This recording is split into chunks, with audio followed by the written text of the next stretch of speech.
So what we've got to do is make that change in those standards. That's where the shifts happen. It doesn't happen any other place. And I'll give you a very simple example. If you want to know the difference in people's lives, it all comes down to what are the things that are must for you versus shoulds. So let me tell you this. We said to have an extraordinary life, you got to have an extraordinary psychology, right? Extraordinary psychology means you got to live in an extraordinary state. To be in an extraordinary state, you got to condition your nervous system, your body, your physiology and focus to be at their best. Do you agree with this? Yes or no? Then to do that, though, you can do that. Why doesn't everybody?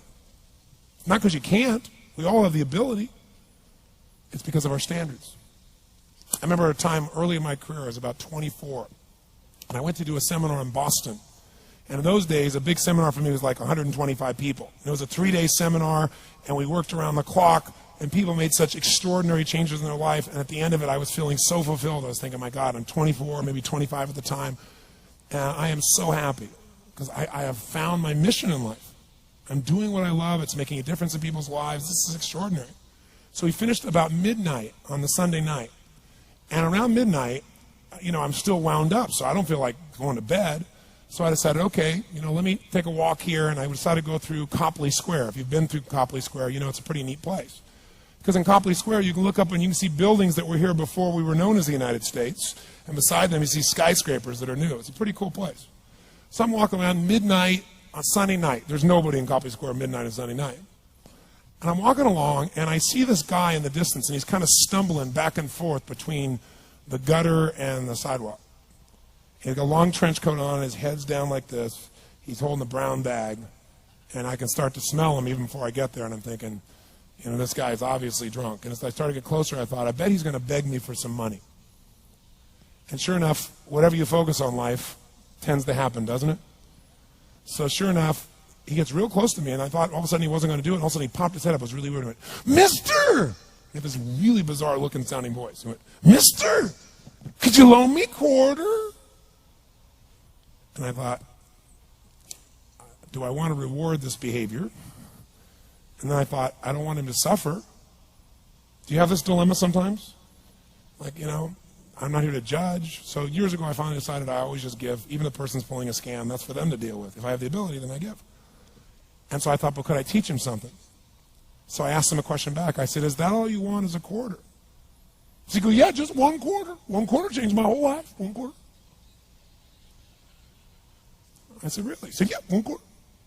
So I reached in my pocket, and I pulled out my money clip. And in those days, I was very young, just starting to succeed. And my original mentor was a man named Jim Rohn. I don't know, how many have heard of Jim Rohn? Anybody? Yeah, he's a great guy. And Jim told me, he said, Tony, look, you've come from a poor background. You got a poor psychology. You got to change it. He said, you don't have any money, so pretend you do. He said, start training your brain. Condition it. He said, go save all your money, get $300 bills, and put them on the outside of your money clip, even though you only have $5 in between them. So every time you put it out, you'll see that. You'll feel inspired. You'll feel better. He said, and you'll feel better, you'll do better. So I was like, okay. So I did. So I pulled my money clip, and sure enough, I got $300 bills in. I made sure he saw the bills. So I'm tearing through that, right? Looking in between there, see if I can find some change. But I made sure he saw it. Sure enough, he's looking at the $100 bills, checking it out. I find the quarter, I pull it out, take the money, put it in my pocket. I notice he's watching my hand going into the pocket. I took the quarter, and I looked at him, and I said, sir, life will pay any price you ask of it. And I gave him the quarter. And then something really interesting happened. He took the quarter. He looked at the quarter. He looked at me. He looked at my pocket. He looked back at the quarter, looked at me, looked at my pocket, looked at me again, looked at the quarter, looked at my pocket, looked back at me and said, "You're weird." And then he shuffled on off like this, right? And I thought to myself, wow, what's the difference between him and me? I mean, I was 24, 25 at the time, doing what I love most, have my mission in life, and he's in his early 60s, drunk on the street begging for quarters.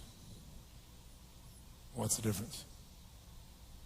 And I thought, well, maybe God's blessed me because I'm such a good person. I thought, oh, and he's such a bad person. That's such bull. And I thought, wow, maybe the answer to that question is what I just told him. Life will pay whatever price you ask of it.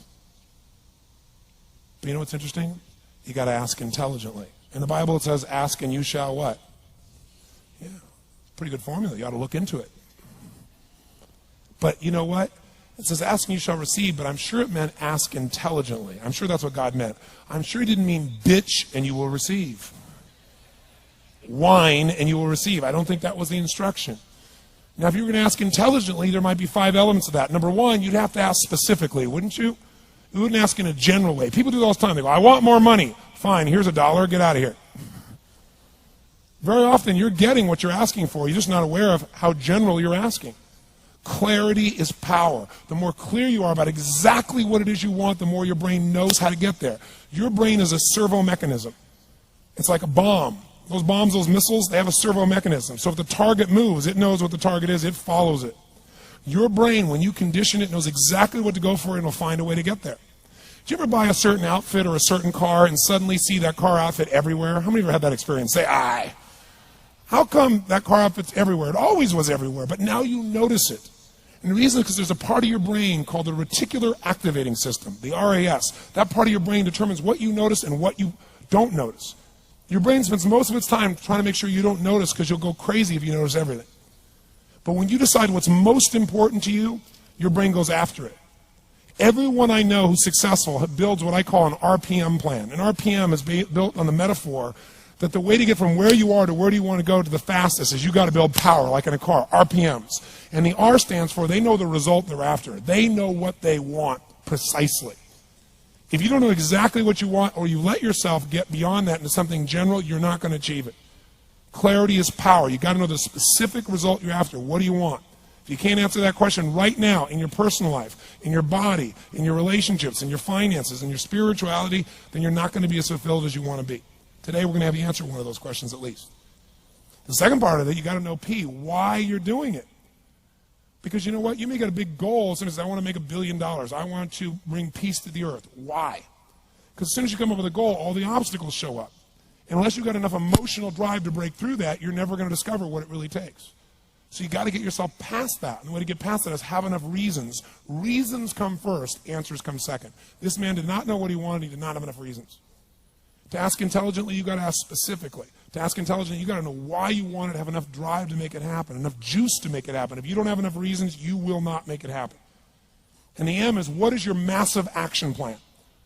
What is going to get you to actually fall through? Because the first plan's not going to work and the second plan's going to work, so you better have enough plans that if the first two don't work, you still got something else. Otherwise, you're going to be having excuses why it didn't work.